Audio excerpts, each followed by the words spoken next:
I'm Sam Lemley, Curator of Special Collections in Carnegie Mellon University Libraries. If you're a student at CMU and have come to Special Collections, or perhaps you've come to an event, whether online or in person, you will have seen me handling rare books with my bare hands. Now, this almost always invites comment, right? Why am I not wearing gloves? Surely objects of such rarity should be handled with more care. But the fact is that among experts, the consensus is that the best way to handle rare books is carefully and with clean hands. Using cotton gloves introduces a number of risks, right? So for one, with a barrier of fabric between page and skin, you lose that sort of tactile immediacy of touch, and you're far more likely to tear a page. And ironically, cloth is far more likely to carry dirt and grime from one page to the next, right? Essentially dirtying the book, which is what we want to avoid. And besides that, gloves can make your hands, certainly my hands, sweat, which introduces moisture precisely where you don't want it. But perhaps most importantly, if you ever try picking up a leather-bound book with cotton gloves on, you'll find very quickly that the book is incredibly slippery, and you're at risk of dropping it, which of course isn't good. Now, there are exceptions to this rule, right? If I'm handling photographic prints or metal artifacts, I will probably wear gloves, but in the case of books like this one, the best approach is clean hands and caution. Good evening, everyone. I'm Keith Webster, the Helen and Henry Posner Jr. Dean of University Libraries. I'm absolutely delighted to welcome you to tonight's event, Fine and Rare 5, New Acquisitions in Libraries' Special Collections. At Carnegie Mellon, our Special Collections is envisioned as an interdisciplinary workshop where humanistic modes of inquiry combine with innovative tools to study historical technologies, books, and artifacts. The diverse and valuable collections fuel transformative exhibitions, groundbreaking research, and other programs that bring students, scholars, and members of the public into special collections and Carnegie Mellon's libraries. We've built a strong community of supporters, and I'm deeply grateful to all who have shown interest in our work by engaging with our artifacts, attending our events, and funding our significant acquisitions. Tonight's event and the purchases of many of the items that you will see wouldn't be possible without the generous support of our community. Thank you. This evening's event is the result of a team effort. Many thanks to my colleagues who have been working to bring this and other events focused on our collections to you. I'm particularly thankful to Sonia Wellington, our events manager, as well as our entire external relations team. Tonight, we are especially honored to be celebrating a transformative gift from the Posner Foundation of Pittsburgh.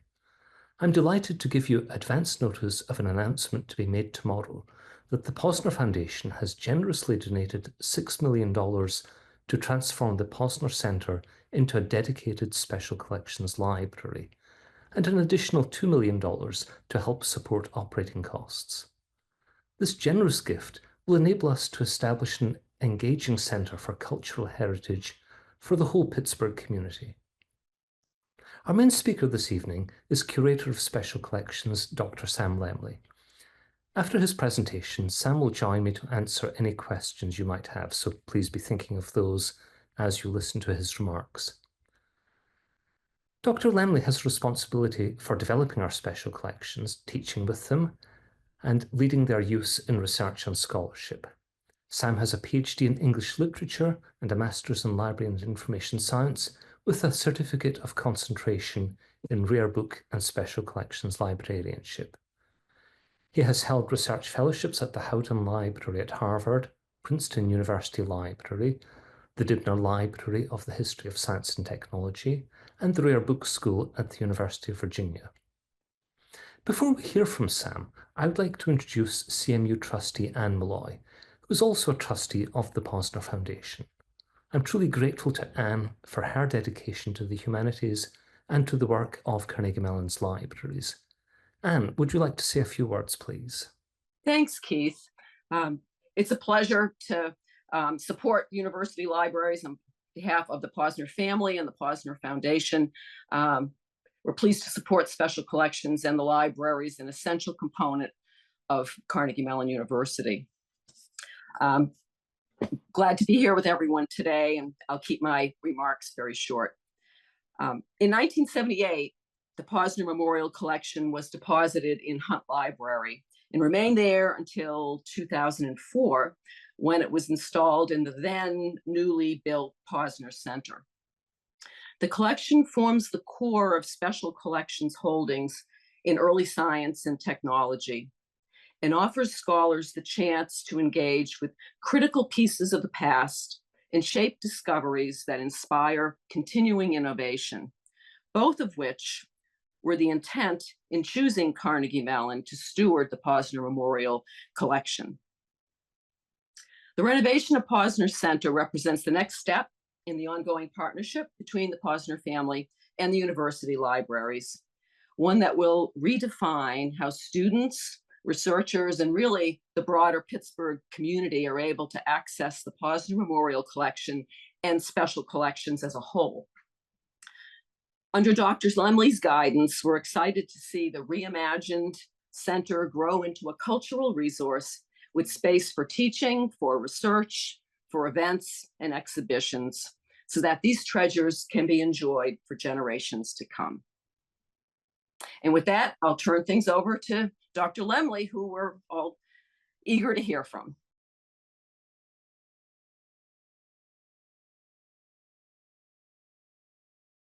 Good evening, everyone. I'm Sam Lemley, Curator of Special Collections in Carnegie Mellon University Libraries.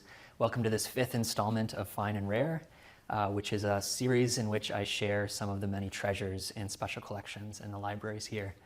Tonight is a bit of a mix. I'm going to be sharing some new things that have recently come to the collection through acquisitions, purchase or donation, and also some things we've had for decades. But overall, it'll give a fairly clear overview of the strengths of the collection and kind of how it's evolving into a place of excellence in a few fields. So the first thing is I'm really excited about. It's something that I acquired late last year. It's an object, not a book, but it resembles a book in some interesting ways, which we'll talk about in a minute. But this is a set of Napier's rods, or Napier's bones. And it's a calculating device that was invented in the 17th century by a Scottish mathematician and nobleman named John Napier. He lived in Edinburgh in the 17th century. And Napier is probably more well known for inventing, if you can invent something like this, logarithms. But he published his book on logarithms in 1614, and his book describing this device was published 3 years later in 1617. And we actually have the second edition of that book in the collection from 1620, but we didn't have the device itself. So I'm really excited that we can now show the device alongside the book for classes and researchers who come in to work with the collection. So as you can see, it's quite small, and we'll do some close-up images here in a minute.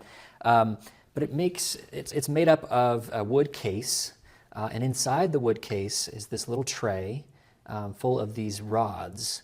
And each of the rods at the top has a single digit. And there's also the index rod on the left-hand side of the tray. And this will all make sense in a minute. But what this allows you to do is multiply really large numbers by a single digit. And what it does is it basically takes that multiplication problem and reduces it into simple arithmetic addition. So I'm actually going to first demonstrate how it works, and we'll do a close-up here to show this. And I'm going to try to do this upside down and backwards, so it might be a little tricky, but we'll do our best. So I've arranged the rods in the tray to make the number 240,983. You can see that at the top here, 240,983. And I'm just going to multiply that number, that 6-digit number, by the number 4. And you can see the index right on the left-hand side here shows 1, 2, 3, 4, 5, all the way up to 9. So I'll just put a piece of paper across the 4 row there to make it more visible. And then you just do addition of each of these two numbers in this row going diagonally. So the first, you actually go right to left. So the first one is 2. There's nothing to add there. 2 plus 1 is 3. 6 and 3 is 9. 3 and 0 is 3. 6 and 0 is 6. And then, which one is that? 8 and 1 is 9. So that is 963,932. And I checked that on my iPhone, and it's accurate.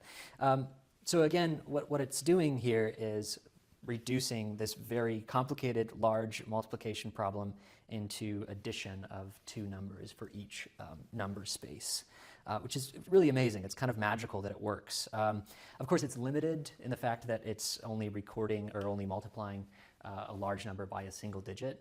It doesn't work for multiplying a large number by a two-digit number, etc. But what this shows, I think, is a really important step forward in the history of mathematics.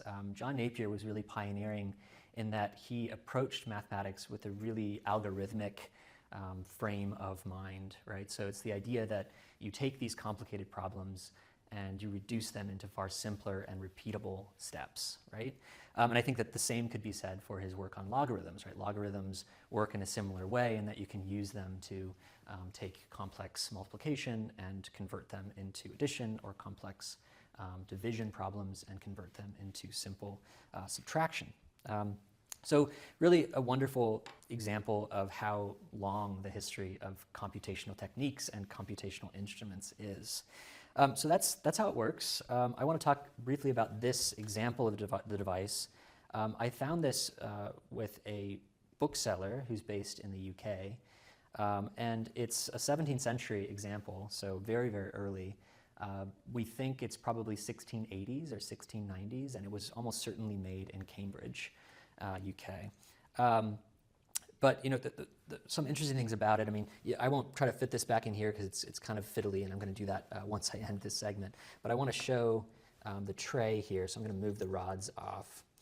And inside, you can see that someone has actually recorded the number of rods in the set. So you can see 6 1s, 6 2s, 7 3s, 7 4s, etc. And then at the bottom, it says 6 9s and 6 noughts or zeros. And that's just a record of what combination of rods are in the set. This one is made out of pear wood, which has the advantage of being really durable, really hard, so it doesn't warp very easily. It's sort of going to put up to use, repeated use, which is great for a calculator like this. But they're also known as Napier's bones because sometimes they would have been made out of ivory or some other bone material. So the case itself, I think, is really fascinating. You can see on the front that it has this sort of incised decoration. And that's really typical, actually, of book bindings that were done in Cambridge in this period. It's kind of known as a Cambridge binding. So this to me, it's fascinating. It suggests that this might have actually been decorated in a bookbinder's workshop. And also, it might have been stored on a student's shelf, much like a book was stored, sort of upright like this, like a volume would be. But given its age and provenance, 1680s, 1690s in Cambridge, it's probable that it would have been the property of a student studying mathematics at the University of Cambridge in this period. So that, like I said, is a device. The next thing we're going to look at is another device that is sort of an evolution on this concept, and then we'll move on to books. So this next object is another calculating device that offers a number of refinements on Napier's rods. This was about 3 centuries after Napier, so these were invented in the 1880s by a French railway engineer named Henri Genaille. And you can see that they're similar in that they come in this box and they're made up of individual rods, and on the top of the rods are digits, and same thing with the index on the left-hand side. But where Napier's rods require you to actually carry between digits, Henri Genaille eliminated that need by this sort of interesting graphic representation of the numbers. So here again, I want to start with a demonstration just to show you how it works, and then we'll talk a bit about what made this special in its particular historical moment. So I think just for the sake of this demonstration, let's calculate the first 4 digits by 6. So that's 4,248 times 6. So what you do is you find your place in the index. We're going to be multiplying by 6, so we start there. And same thing with Napier's rods. You have to read the answer from right to left. So we start here under 8. We know that 6 times 8 is 48, so we start with an 8. you follow this black shape to the next digit, and you just read it across. So 8 down to 8, I'll use my pencil, 8 down to 8, and then over to 4, and then over to 5, and then over to 2. So the answer is 25,488. So again, it's like Napier's rod. It's pretty miraculous. Just in the space, if you get good at using these, that's almost as fast as you'd be able to enter this number into your pocket calculator or your smartphone. Also, like Napier's rods, you're limited, at least in this version of the set, to just a single digit. But the system could be expanded to really any number. It would just get incredibly complicated. If you wanted to go all the way down to 42 or something and multiply 42 by a 7-digit number, you could do that, but it would require a huge table. So this was sort of meant as a way to have a portable calculator, right, to calculate these fairly large multiplication problems. In some ways, Genaille rods, they kind of came at an inopportune moment. This was published in 1885, and they were very popular, but right around this time, mechanical calculators became much more accessible, more affordable, and more accurate. So, they had maybe a decade of real use and utility, but they were swiftly replaced by more modern mechanical calculators. So I'll show here, this is just the box that it comes in. It's funny because it sort of imitates the title page of a book. You have the title at the bottom, you have the imprint, and that just reflects the fact that these rods, and I'll take some out here, they're made of wood, but they're actually covered in paper that was printed with the digits and these black shapes to carry the answer through. On the inside of the box, I always like to point this out to students, particularly this is instructions for the use of these multiplying rods, and they're very straightforward. This is all it takes. You read through this once, and it's understandable, as shown in my demonstration. It's pretty easy to use. So both of these instruments, the Napier's rods and the Genaille rods, which I acquired again last year, they're really important in the collection because we want to collect and tell this story of the history of computation and computational tools really from its origins in the 16th century all the way to the present. So I think having these now in the collection allow us to tell that story much more fully. So this next object is a book, but it actually describes a kind of instrument just like we've seen. This will be familiar to many of you in the audience. This is a first edition of Jonathan Swift's Travels into Several Remote Nations of the World, and that's better known today as Gulliver's Travels. This is the first edition. It was printed in London in 1726. And this is the second volume. It's in 2 volumes. And I'm going to look more closely at the voyage to Laputa, which appears in this volume. So, as you know, this is a narrative, fictional and satirical of Gulliver's kind of encounters with strange cultures, sort of on his voyages across the world. But when he visits this island nation, he's sort of shown around, and they display their technologies that they developed. And one professor that he visits in this sort of academy, shows him this device, which he calls sort of his invention or his engine. And I'm going to show the image of it here. Basically what it is, it's almost 20 feet square, according to the description in the book. And the professor sort of oversees a number of students, probably graduate students, who sort of turn handles on the device. And when they turn those handles, individual pieces of wood kind of spin and rotate and align to generate text. And so the way that the professor describes it, which is Gulliver's host, he says that they turn it repeatedly throughout the course of a day, and whenever the pieces of wood align to make 3 or 4 words that seem to form a fragment of a coherent sentence, they stop and they record that sentence fragment into a book. And the objective, according to the professor, is to generate all knowledge, all the arts and sciences, by this sort of pseudo-random word generator. Of course, it's a satirical account. This is kind of a nonsensical idea that you can create new knowledge by kind of generating random words. But I think that when Swift was writing this, in the 1720s, he's responding to the period's sort of obsession with machines that claim to do really novel and elaborate things. And oftentimes, which is kind of what at the heart of his satire, oftentimes those promises didn't really line up with the reality. So, like I said, there's a description, there's an illustration of the device that accompanies the description. The individual pieces of wood are sort of printed or inscribed with this imagined Laputan language, so it's in characters that none of us should recognize. But like I said, in this time, the Royal Society in Britain, which is sort of this academy of scientists, mathematicians, they would meet and they would have these sort of demonstrations of devices. In an earlier episode of this series, I shared Leibniz's mechanical calculator, and it works on really similar principles. It has the sort of rotating gears and components that seem to, sort of almost magically generate the results of mathematical equations. But I think that this is a really wonderful moment because I would certainly argue that this is the first intimation of a large language model like ChatGPT, right? It's this idea that a machine can generate like understandable speech or written language.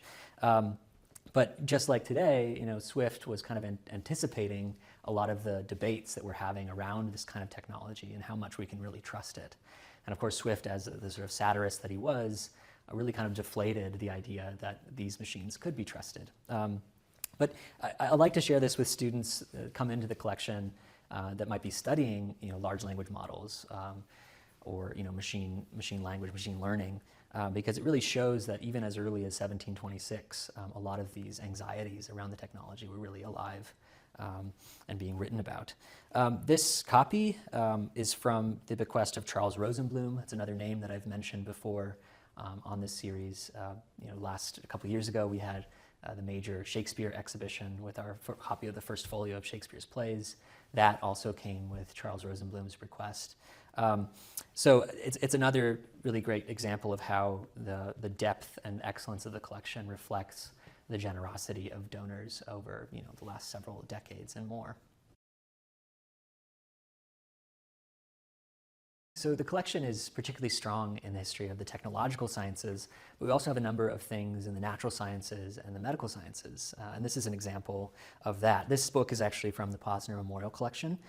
It's Edward Jenner's work on vaccination, and what makes this book so significant in the sort of long history of science is that it's more or less the invention, the origin point of modern vaccinology. And this was published in 1798, and I think it's important to share this because it's easy to forget how really recent vaccines are as a sort of concept and medical technology. So Edward Jenner was a sort of rural physician, and a lot of his patients worked in basically farming communities. And it was sort of known at the time, it had been known for centuries actually, that milkmaids, right, the women usually who milked cattle, were immune to smallpox, and this was sort of a mystery. And smallpox, for those of you that know the history of medicine, the history of disease, smallpox was a really terrible disease, really for much of human history. It had close to a 30% mortality rate. So if you got it, there was a very good chance that you would die from it. And not only that, even if you survived, it was incredibly disfiguring because you would have a number of pox marks that would develop on your face and body, and that would often lead really severe scarring. So it was sort of this dreaded scourge of the early modern world. And because of that, early methods of inoculation, which is sort of proto-vaccines, were practiced in which physicians would inject basically the pus from a sore of someone that had smallpox under the skin. And that kind of attenuated exposure to the active virus would lead to immunity. It wasn't perfect though. Sometimes as a result of those injections, the patient would develop smallpox, sometimes die, sometimes it would lead to new outbreaks of the disease. So it was a very imperfect method of preventing the disease, even though it no doubt saved thousands and thousands of lives. So what Jenner did is he sort of worked with his rural community to kind of get to the bottom of why milkmaids didn't seem to catch smallpox. And what he found is that these milkmaids were actually exposed to cowpox, which was a very closely genetically related virus to smallpox, but it was far less deadly to human beings. In fact, I don't think it's deadly at all. So what he did is he started a series of experiments where he would actually do the same thing that they would do for the earlier form of inoculation, but he would harvest or take pus from cowpox sores from those milkmaids and then inject that viral material into patients who had not yet been exposed to either cowpox or smallpox. And by doing that, he was able to show that you could actually impart full immunity to the far deadlier smallpox virus by exposing someone to cowpox. And the advantage of that, are several. It's, you kind of get to move away from the risks inherent in variolation, which was, injecting live smallpox into a patient. But it's interesting, though, because when he wanted to publish his findings, he was sort of laughed at by the medical establishment. And the reason for that is that variolation, which is this earlier form of inoculation, was practiced and was kind of a good source of income for physicians. And so for him to step in and suggest, wait, there's a far safer method that we should be using, it was rejected. And also the idea of injecting a disease that was from an animal into a human being really worked against a lot of the sort of feelings, the sentiments around health in the period. But nevertheless, he sort of prevailed and funded the publication of his findings himself, and that's the product of that is this book. It's not a very long book, but he goes through his experiments in sort of case by case. So you can see that each case is numbered, and he describes the patient's position in society, and then how the sort of course of treatment evolved. So the other thing I want to point out about this book, it's one of my favorite things, and they're kind of disturbing images, but the illustrations in this book I think are really quite beautiful. So you have illustrations of the pustules, the pox sores that would form after Jenner injected cowpox into the arms of his patients. And just as an example of late 18th century printing technology, it's really fascinating. You can see here that the image of the arm itself is an engraving. It was printed in this sort of reddish pink ink to kind of imitate the color of his patient's skin.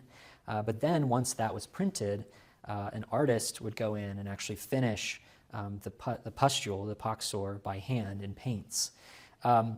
So there's a couple of things that make that really stunning. It's, first of all, every copy of this book is a unique artifact. It's a hand-painted illustration. But the real advantage here, today we might take a picture of whatever it is we want to illustrate in a medical context. But because Jenner wasn't sort of limited to the actual arm in front of him, he made composites images. So a lot of them actually show 2 pustules instead of 1, even though that particular patient only developed 1. So he was able to show the progression of the disease in a much more accurate and realistic way. So this method eventually caught on, being safer, being effective, and so the process of inoculating people against smallpox gradually improved. But that being said, it would take centuries before smallpox was really eradicated. I think the last recorded case was in 1978 or 79, and the WHO, the World Health Organization, didn't announce the final eradication of the disease until 1980. So, almost 2 centuries after Jenner's book. But it's a beautiful book, despite its subject matter. These illustrations are really phenomenal. It's an impeccable copy, and being from the Posner Memorial Collection, I think this is a great example of how deep the Special Collections holdings are in the history of science. Not only computation and mathematics, but medicine, astronomy, and other fields. So this next book is another work that's incredibly important in the history of the medical sciences. This is a first edition of Vesalius's work on human anatomy. And it was really transformative in our understanding, at least in the West, of the human body and how its various parts sort of worked together to form a whole. This was printed in Basel in Switzerland in 1543. And that was a really important year in the history of science. In an earlier installment of this series, I shared the Posner copy of Copernicus's work on the heliocentric cosmos. That was also printed in 1543 in Nuremberg. So in some ways, this year is really significant in that these two books kind of offered a new, really transformative explanation, not only for the macrocosm, how the planets move and how they're sort of oriented in space, but also on the microcosm, on the level of the human body. And I think that both these books together are emblematic of sort of the Renaissance impulse to offer new explanations for the natural world and the sciences. So obviously you can see this is a fairly large book, and that's partly in keeping with its subject matter. This would have been a very expensive undertaking, but also the illustrations of the human body, and I'll show some of those in a minute, need to be large enough so that they're legible, because some of the parts that Vesalius describes are obviously quite small and detailed. But I wanted to start actually by looking at the title page, which is this really beautiful and ornate tableau showing a anatomy lesson. So you can see that there's a figure, human body, being basically dissected on the table. Vesalius is to the left here. His instruments, his sort of surgical instruments, are on the operating table. And this scene, this is pretty typical. This is actually what an anatomy theater would have looked like in the period. This is how anatomy lessons were given. But you can also see that there's a full skeleton that's sort of put on artful display in the background. And this image, it really rewards a lot of close looking. We're sort of limited on time here, but I would encourage you to look up a digital facsimile of this image and look closely at all the faces, because some of the faces are looking on in fascination, some are looking on in disgust. But what it really conveys altogether is Vesalius's authority. He looks directly out onto the audience, sort of directly at us too, sort of pointing with his hand at the organ or the piece of anatomy that he's describing to this group. But in keeping with its sort of status as a transformative work of Renaissance science, what Vesalius really did, his major contribution was to really overturn almost a millennium of medical learning that had been received from the classical past, right? So sort of Roman and Greek physicians and anatomists. And the biggest name of them all was Galen. And Galen was a Greek medical theorist, and a lot of Renaissance medical practice was borrowed from him, centuries before. But as anatomy improved, as dissection became much more common as a way to explore how the human body actually worked, people like Vesalius started noticing errors. What they were reading on the page did not sort of fit what they were observing in the body. So this book, really more than any other, kind of overturned that received knowledge and offered something really entirely new. But despite its really kind of serious subject matter, there are a number of jokes actually in this book, and this is something that I often like to share with students. So on the title page, sort of hidden among the figures here, is actually a dog. You can see it right here on bottom right, and a monkey is over here, kind of to the left in the lower part of the scene. And that's actually a reference to Galen or Galenic anatomy, because a lot of dissection was actually practiced on dogs and monkeys before Vesalius really pioneered the dissection of human bodies. So it's sort of this visual joke in the form of a title page, in that the dog, at least to my eye, when you look at his face, the dog to me looks kind of relieved that he's not on the table, and the monkey too is sort of cavorting and playing with the people in attendance.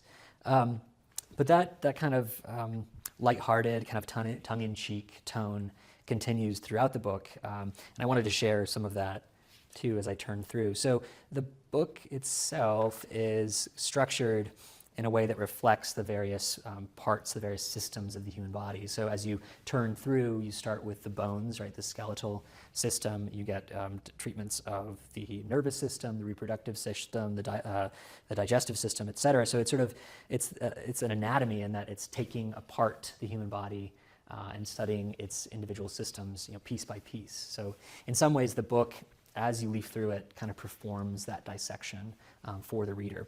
But on this first page, this is another great example of this sort of the levity that you find in this book, which is kind of takes some people by surprise. We tend to associate medical books certainly with the kind of seriousness in tone that the Renaissance was more willing to play with. So you have this big capital Q, and inside the Q it's inhabited by these sort of children, putti they're called, and they're actually performing a dissection on a pig.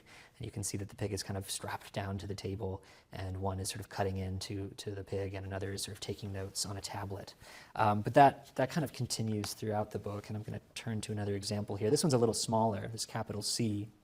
And this is actually, it's, at least to my eye, this is kind of a reference to a common fear of physicians and particularly anatomists in the period. You have these men that are actually carrying a coffin from a graveyard, and there was this kind of fear, misconception, although it did happen, that anatomists would pay people to go and exhume the freshly buried corpses of people to actually conduct their experiments on. That's not something that we know that Vesalius did. There's no evidence of that, but it certainly happened in the period, and it was a common fear. Turning to the more scientific illustrations, they're really beautiful.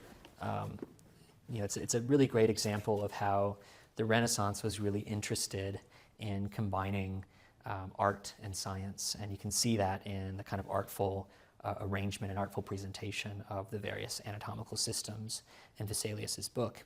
So here, this is the section on, or this is from the section on the muscles, and as I mentioned, as you sort of proceed through the book, you sort of go deeper into the musculature, and you can kind of see how, it's a bit gruesome, but you can see how the muscles have been removed and are sort of hanging loosely from the body.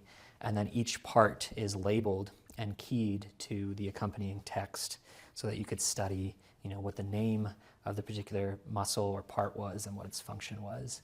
But the inclusion of this kind of somewhat classical landscape in the background, full of sort of ruined classical structures and trees, is really a gesture toward a lot of the anatomically accurate painting, figural painting that was happening in the period as well. I'll turn to one more here.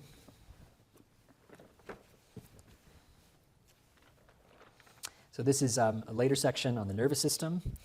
So you have the image of the brain, and then Vesalius, this was incredibly difficult to do in terms of dissecting and isolating the nerves, but so he wasn't able to capture all the detail involved, but he is showing sort of the basic structure of how the nerves kind of branch out through the body. So just a beautiful book. I love to share this with students in particular. This, just like our copy of Copernicus, is from the Posner Memorial Collection. So again, an excellent demonstration of how deep and excellent the holdings in the history of science are in special collections. So this last thing I'll share is something a little bit different. It's also from 3 objects, actually. These are also from the Posner Memorial Collection. And these are all of Lewis Carroll's Alice books. So starting with Alice's Adventures in Wonderland, Alice's Adventures Underground is actually a facsimile of his manuscript of the story that basically evolved into Alice's Adventures in Wonderland, and then also Through the Looking Glass, which is sort of the sequel to the first book. So we have first edition copies of each of these works, which is really fun. But it's kind of an interesting example of how literature, more of creative literary works, kind of cross over into the sciences and mathematics. Because Lewis Carroll, or Charles Dodson, Lewis Carroll was his sort of pen name that he published his Alice books under. But Charles Dodson was also a major figure in mathematics when he was a lecturer, professor at Oxford in the subject. He also wrote a number of books on sort of mathematical games, and really significantly invented what are called truth trees, which are sort of a way of diagrammatically or visually representing logical arguments. So, even though this is a work of children's literature, essentially, you can kind of draw a direct line from these works to, or across and into the history of computation and sort of symbolic logic, which is so important in the sort of history of computer programming. But turning back to the books themselves, so Alice's Adventures in Wonderland was really an important sort of moment in the history of children's literature. Being a Victorian himself, I think that Lewis Carroll was sort of responding to and trying to change the way that children's literature was written and published in the period. A lot of children's literature in Victorian England had a didactic purpose, right? It was meant to sort of mold children into adults, right? Proper Victorian adults.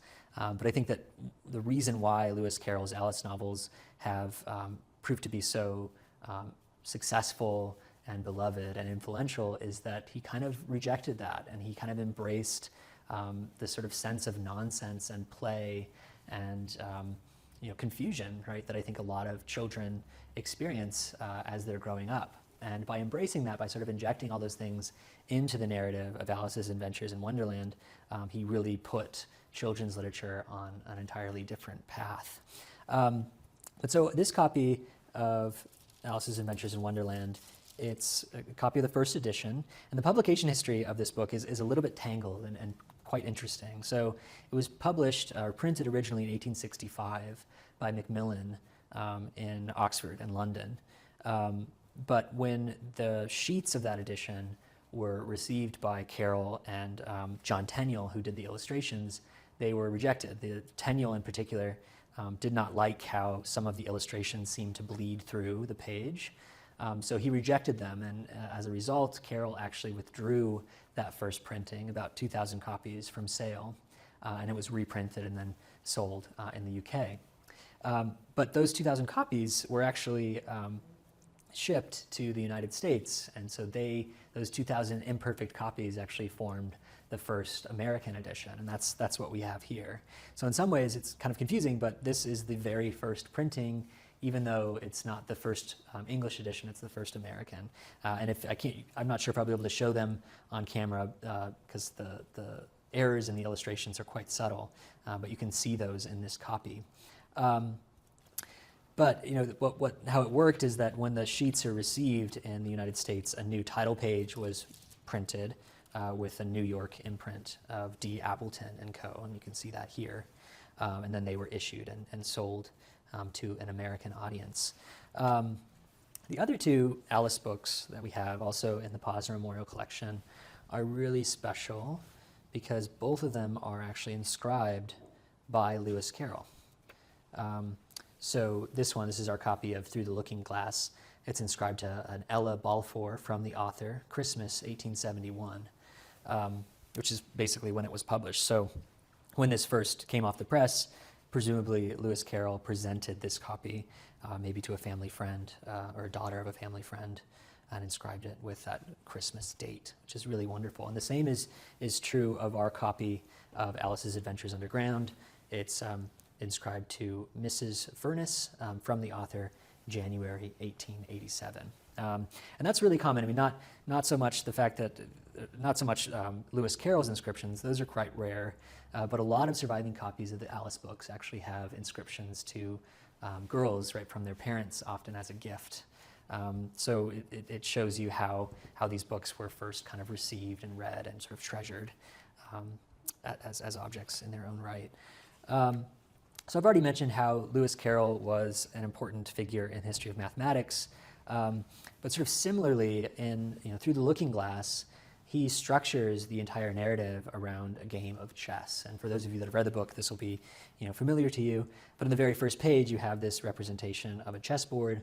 And basically the way that the story works is that it's sort of imagined as Alice's journey across a checkerboard, trying to move from the lowly status of a pawn to eventually make it to the other side of the board, through the looking glass, and to be queened, right, to be converted into a queen piece on the chessboard. But there again, I think that's just a really wonderful example of how Lewis Carroll really, I think, understood the psychology of children and wanted to give them a sense of ownership in the narrative and a sense of, well, being a child can be confusing, and so reading about another child's, Alice's, confusion and sort of progression into adulthood, I think, was something that really resonated with a lot of Lewis Carroll's earliest readers. I'll also show a couple pages from Alice's Adventures Underground. As I mentioned, this is a facsimile of Lewis Carroll's manuscript. And sort of famously, Lewis Carroll befriended the Liddell family. The one daughter of the Liddells was Alice, so sort of she became the representation or the sort of inspiration for Alice in the book. And Lewis Carroll would go on sort of boating journeys on the river with Alice and her sister, and he would sort of tell these invented stories about Alice in Wonderland. And he ended up writing them down, or some of them, and presenting this manuscript to Alice as a kind of gift. And that eventually evolved to become the fuller and longer novel, Alice's Adventures in Wonderland. But you can see here that there's Lewis Carroll's handwriting, and he actually did the earliest illustrations for the book. So you can see some of those here. And those were adapted, and I would say improved, by John Tenniel when they partnered on the first printed edition. So, really fun example of how, even though the strength of special collections is the history of science, there are a lot of really surprising and wonderful literary treasures in the collection as well. Sam, thank you for a wonderful survey of some of the gems from the Posner collection and from special collections more broadly. It's been a fun, you began with a Scottish mathematician, you finished with an English mathematician who you could argue is perhaps a greater mathematician than he was a novelist, but we won't get too caught up in that. But of course, Charles Dodgson, Lewis Carroll's real name, was a professor of mathematics at Oxford for most of his adult life, and you certainly did reference that. So we have a great audience with us this evening. I do encourage anyone who has questions about Sam's presentation, if you want to debate white gloves, anything of that sort, we would be delighted if you could drop your questions into the chat. We'll keep an eye out for those and try to get to as many as we can in the next 10 minutes. And maybe I could get the audience warmed up, Sam, by asking you to offer a response to the exciting news of the gift from the Posner Foundation, and particularly to say a few words about what we might experience when the Posner Centre reopens as the Posner Special Collections Library later this year. Thanks, Keith, and thanks everyone for being here tonight. Yeah, I'm happy to take that question because it is a source of huge amount of excitement for me, certainly, and for everyone in the libraries. I mean, if you know a bit about the history of special collections at CMU, I mean, in the past, the collection has been sort of distributed across a number of spaces. The reading room was on the 4th floor of Hunt Library. So I think that's the first thing I'll say about what this gift really allows us to do. It's going to allow us to consolidate all of special collections programming in one really beautiful purpose-built space. By doing that, by moving everything to the Posner Center, renovating the space, it'll be much more public facing. It's on the ground floor. It has an entrance that sort of faces the community, which I think is really important. And part of that will involve being able to have regular open hours. So in the past, I've had to host researchers and classes sort of by appointment. But by having everything located in Posner Center, we're going to be able to just say, come in, tell us what you want to see, and we'll make that happen, which I think is really exciting. But beyond that, I mean, having a kind of civic and cultural center, kind of museum-like space at CMU, in which we can feature some of the things like I shared today, I think it's going to be really transformative for not only CMU, but also for the Pittsburgh community. And this is something that Anne, referenced in her opening remarks. So, just for example, we're going to be opening the space sometime the end of summer, fall 2025, which is really soon. So I'm really excited. There's not a huge delay there, but we're going to have an exhibition to kind of open the space, and there's going to be a lot of programming around that exhibition. But as Keith mentioned too, we're going to have a dedicated classroom in the space, a research reading room for researchers, quiet space for them to work, exhibition gallery. And I'm also excited because we're going to have a digitization lab in the space, so we can actually scan materials, digitize materials without having to send them out to be scanned, which is really, I think, important. But yeah, it's sort of like, watch this space, because we're going to be doing a lot of exciting things over the next couple of years in the Posner Center, and I'm really looking forward to that. And it's particularly opportune timing because, as many people will know, the university will be celebrating its 125th anniversary beginning around the time that the Special Collections Library is opened. And I know that you will be planning celebratory exhibitions and events conjointly to mark the reopening of that space and the university's anniversary. But alongside that public-facing aspect, Sam, I know that you are deeply engaged in research, both research using the collections and research in collaboration with faculty around the university. I wonder if you could say a little bit about the research aspect of special collections. It's not something that our audience often hears much about. Yeah. So that's one part of my job, one part of special collections. I mean, a lot of my time, week to week at CMU is spent teaching classes, which I love to do. We have student groups that come in to work with the collection. But another aspect of my role is working with researchers, and these are scholars that might be at CMU or might be working at a university, even in another country, that need access to something that's unique in the collection, to to look at it, to research it, to contribute to an article or a book they're working on. And that's really that's the whole purpose of primary source research, and that's what special collections can offer as a research collection. We have things that no one else has. And I think so being able to provide that service is really, really exciting. And, I do some research of my own. I mean, Keith, you're familiar with this. Some of you in the audience might be as well. But I've been part of this really exciting interdisciplinary project that joins kind of humanists, literary scholars, and computer scientists.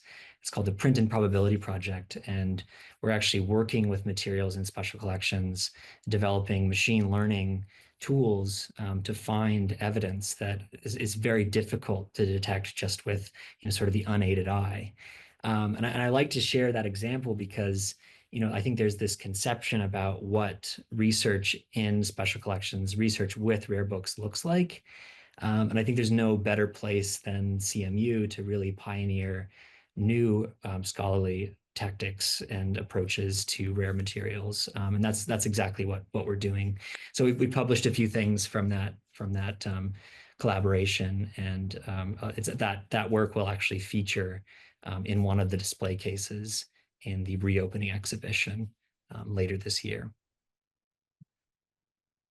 I know that you're always looking for opportunities to make additions to our collections, and maybe you could say a few words, Sam, about firstly the areas in which you see our collections growing.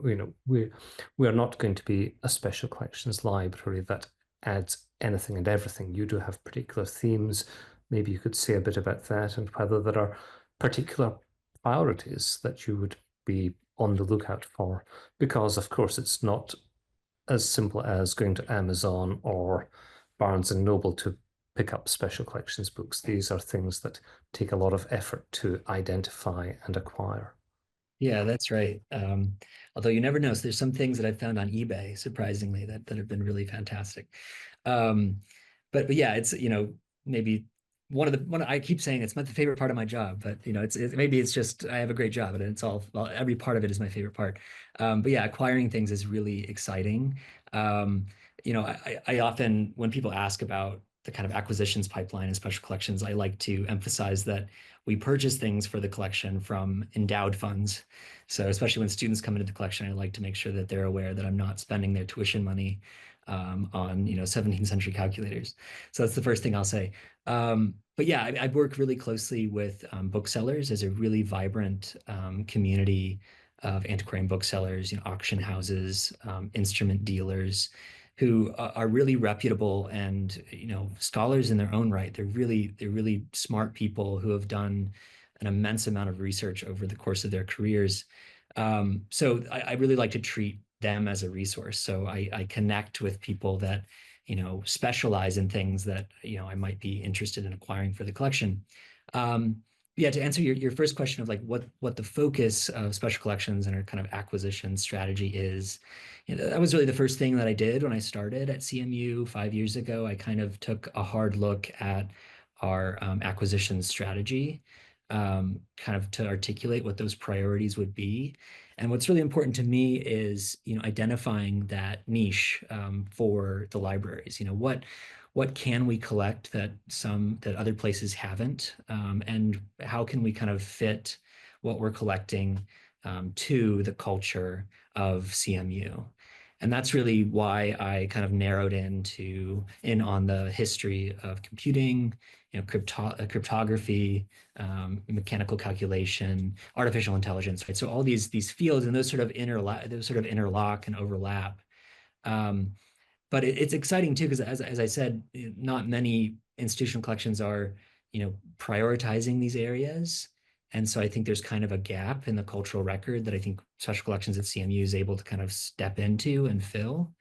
But it's also, kind of a perfect time for this, because so much really great scholarship is happening in these fields. We're starting to understand more about, the genealogy of computer science and how it evolved from, early theories as early as the 15th century up to the present. So I think it's really fun.